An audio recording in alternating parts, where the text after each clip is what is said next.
This is the Lone Crater YouTube. We hope this video helps. In this video, I will explain how to plant green chili.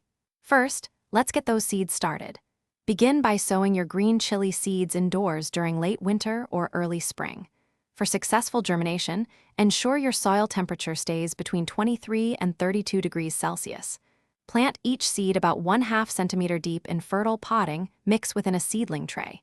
Keep the soil consistently moist, but avoid overwatering. You should see your little chili plants emerge within 6 to 14 days, ready for their next stage of growth.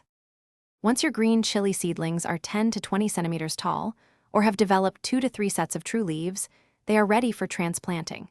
Select a sunny, sheltered spot in your garden that receives at least 6 hours of direct sunlight each day.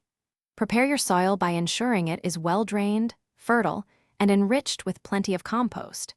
The ideal soil pH is slightly acidic to neutral, ranging from 6.0 to 7.0. Space your plants about 30 to 45 centimeters apart for optimal development.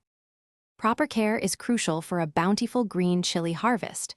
Water your plants regularly, but always let the top layer of soil dry out a bit between waterings to prevent root issues.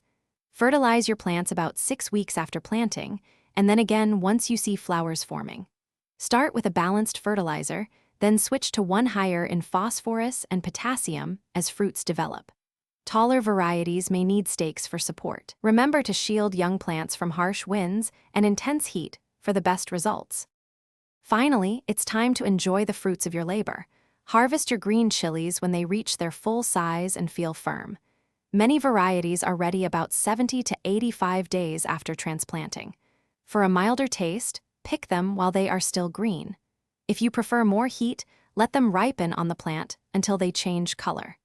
Harvesting regularly will encourage your plant to produce even more chilies. Remember to wear gloves when handling them to avoid any skin irritation. Thanks for watching. Consider subscribing if we helped you.